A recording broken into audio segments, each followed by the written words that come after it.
Hey guys, Game Master here, and today we're going to be doing my Blue Eyes White Dragon deck profile. Now, Blue Eyes isn't one of the best decks of the format, far from it. It is a fun deck. I'd say it's tier 2 at best. It can compete with the top decks, but it's not one of the best decks of the format. So, without further ado, let's get on with the deck profile. So, you play 2 copies of Blue Eyes White Dragon. Now, obviously, you don't want to see this in your opening hand. It's a brick. I have considered cutting it down to 1, but you need multiples of the deck. You need multiple Blue Eyes to basically continue playing.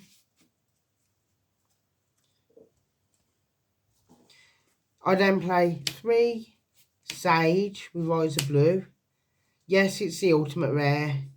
No, it's not worth as much as what people think it is. It's around about £18 right now. But yeah, Sage is in here. Basically, it's the best starter it's one of the best starters for the deck. Searches any of your light level 1 tuners. It's an extender.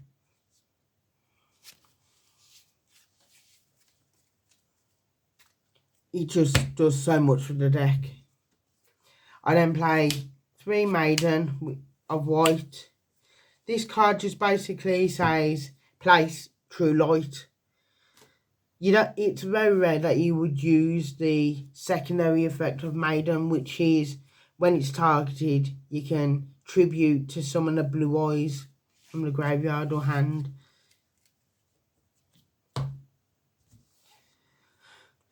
The one effect Veiler, because of Sage, you can search this thing,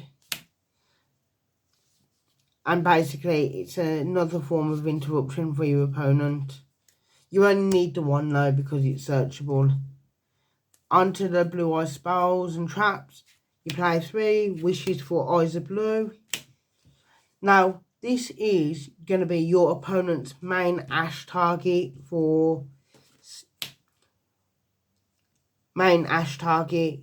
but there are other cards in the deck that your opponent can Ash and will probably Ash if you have them in your opening hand. So you discard a card as cost to add 1 light tuner and 1 spell or trap card that mentions Blue Eyes mentions Blue Eyes in its card text. So you're searching this to add basically Blue Eyes to add the other spells. You play the 1 Raw. Basically it's a monster reborn from it summons a Blue Eyes from hand, deck, graveyard, or banished. I think it's from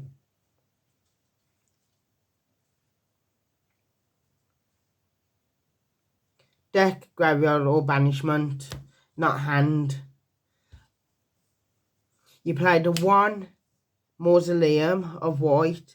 You basically, because of the Link 1 spirit, the baby spirit dragon, spirit with Eyes of Blue, you can basically search this card now. And it's like Nightmare, Orcus Nightmare, for Orcus Nightmare is for Blue Eyes. But instead of it being a monster on a monster effect, it's a field spell. And then you play the 1 copy of Majesty. Basically, it's like Cybernetic Overflow. You can, instead of banishing different level Cyber Dragons, you basically reveal 2 Blue Eyes from hand, field, or graveyard, and you get to pop that many cards.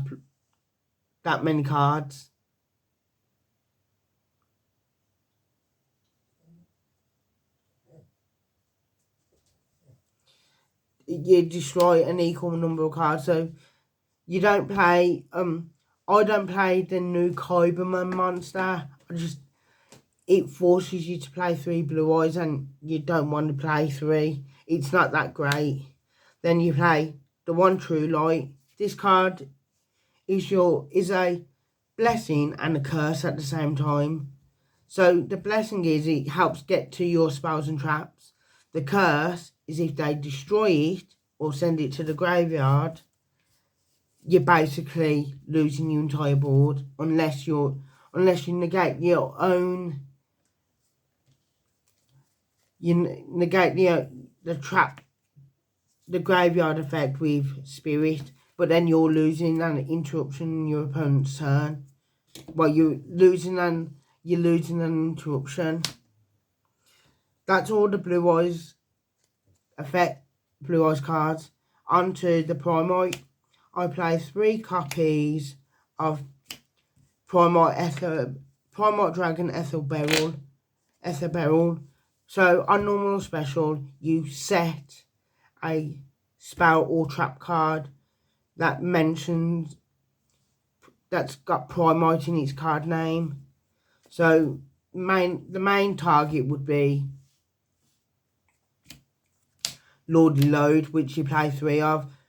You want to see these cards at You want to see these cards at all times in your hand. With you playing maximum copies, you have a 33.3% chance of seeing either Beryl or Lordy Load in your opening hand,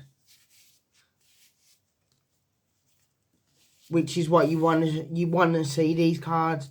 And then the final card, the final Primite card that I play is the 1 copy of Drill Beam. Now Drill Beam is an Omni Negate and it's a banish, but it's also basically you can keep resetting it as long as you have a Primite monster on the board or a normal dragon on the. As long as you have access to a Primite monster, you can keep resetting it. But 9 times out of 10, because of how fast games are nowadays, you're only really going to use it. You're only really going to use 1 Drill Beam to negate something. Unless you've gone first, you've set it. Unless you've gone second and you're using it to break an opponent's board, which it can go like 2 or 3 turns. But most of the time, you're setting up your board. Your opponent's gonna try and play into it. You're gonna negate something. They're gonna pass, and then you just kill them. You're wiping out their life points within your next turn, and then the last 2, these are classed as hand traps, but they're big bodies as well. So 1 copy of Magnamut and 1 Bestial Druisworm. So if you open this, you can banish 1 of their light or darks, summon it, activate effect. They've got to respond to it with either Ash, Imperm,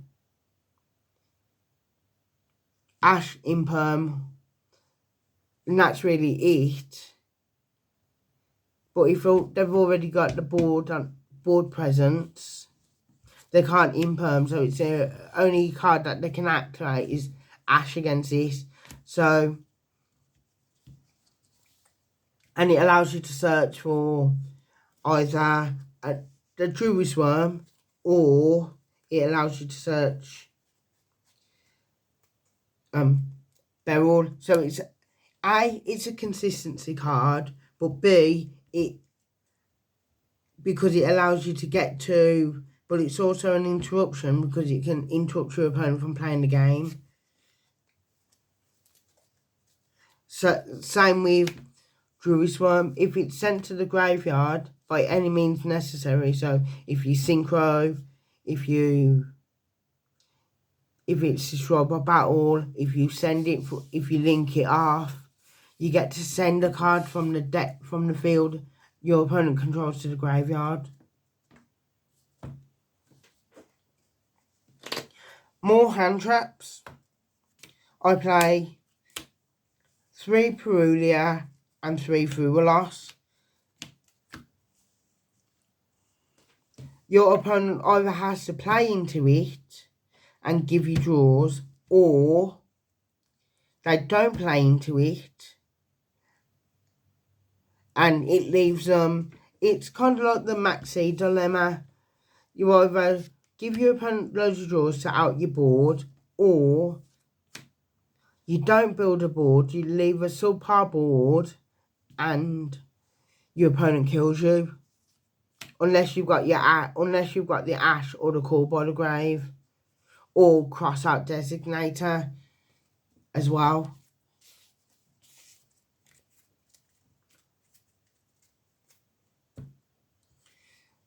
The next hand trap, 3 Ash Blossom and Joy Spring. Now Ash is good generically against pretty much every deck of the format. I don't think there's one deck out there right now that Ash is generically bad against. Ash is good against Mitsurugi, it's good against Yumi, it's good against K9, it's good against K9 Christian, it's good against generically everything right now. And then the final hand trap that I play, 3 Infinite Impermanence.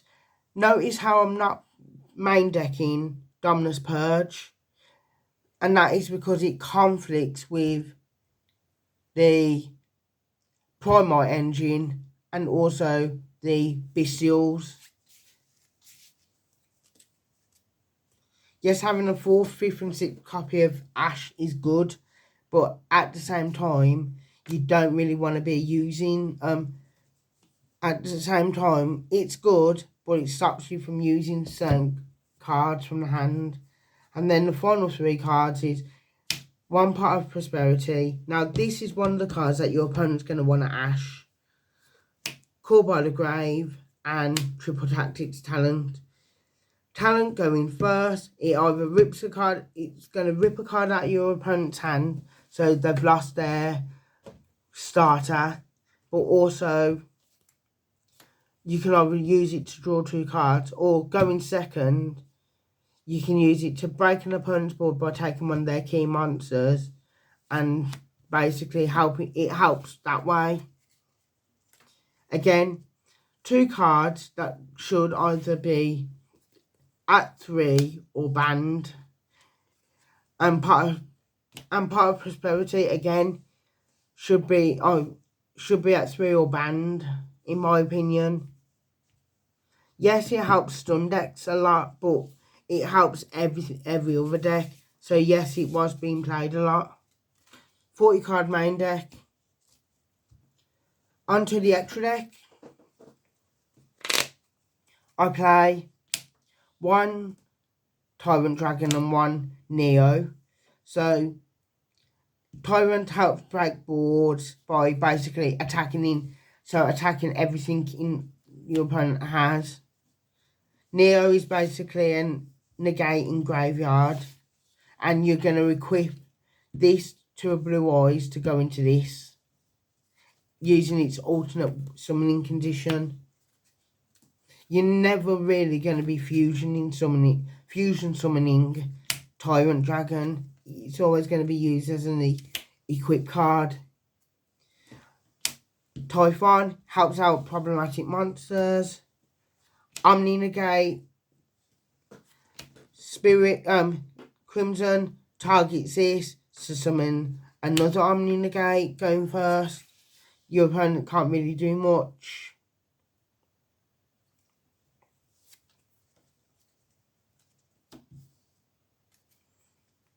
And then you play 2 Spirit. Spirit against Yumi, it shuts them down completely because of the one line, and the first line in Spirit's effect is basically, it says neither player can special summon 2 or more monsters at the same time. So they can't summon the monsters from the, I think it's the Link one or the Synchro, where they tag out to summon 2 monsters from the graveyard. They can't do that. They can't use the Obedience School if the one of obedience schooled.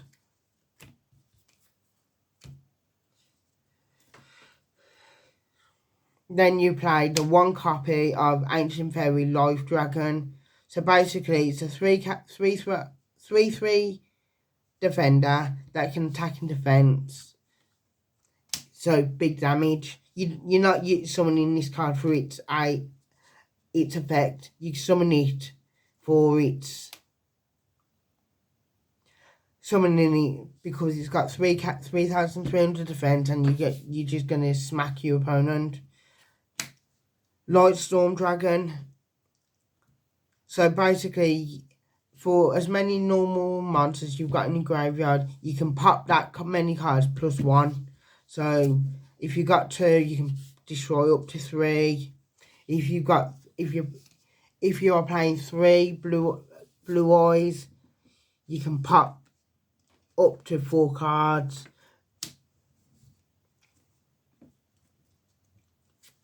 You play the one Black Rose Moonlight Dragon. This card just basically bounces a card on summon. It bounces a card back to the extra deck. And then you play 2 copies of Hieratic Seal. And then the 2 What Spirit with Eyes of Blue. So 15 card extra deck, 40 card main deck. And now onto the side deck. Now you heard me say earlier on in the deck profile that you don't need to be maining Purge because it conflicts with the Bestials. Now you would side out the Bestials if you were playing Purge.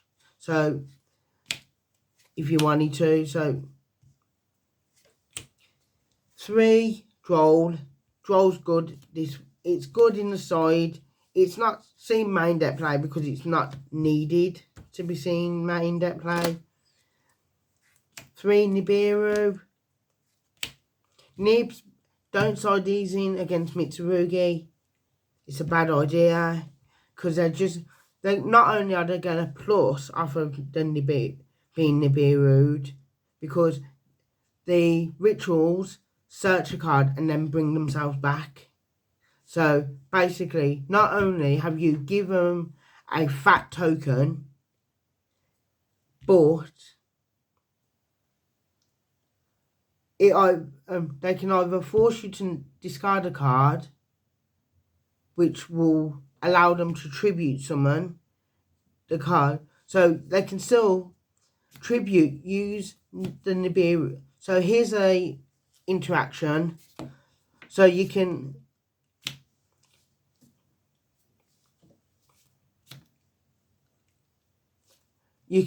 activate Nibiru.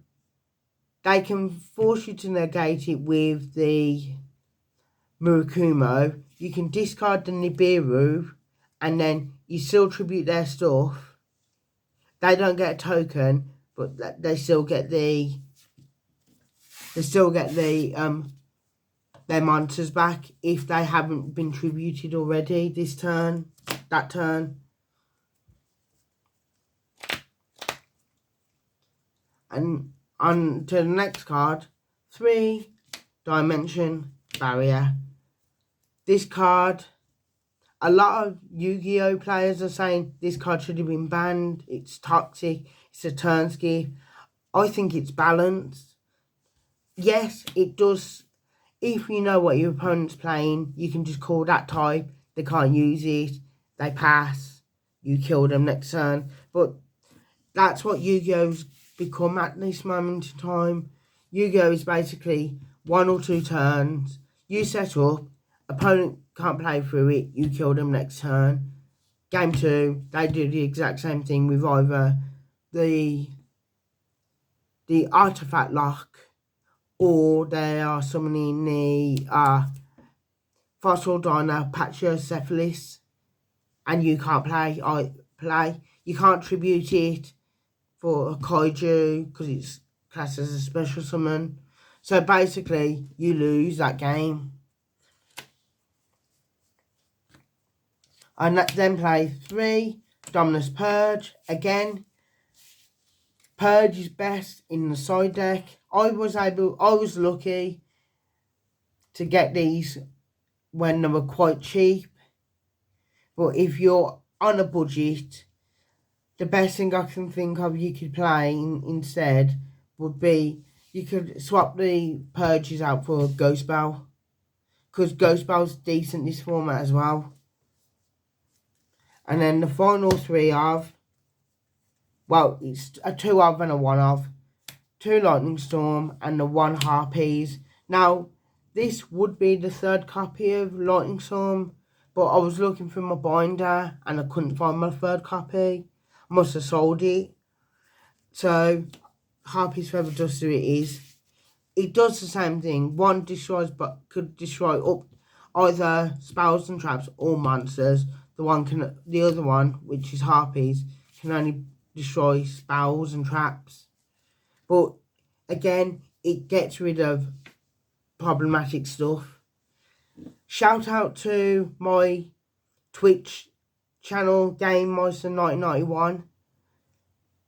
I stream every now and again, depending on how I'm feeling and how also what type of hours I've done at work, and how work, and at the end of the day I've got to do it to make the money.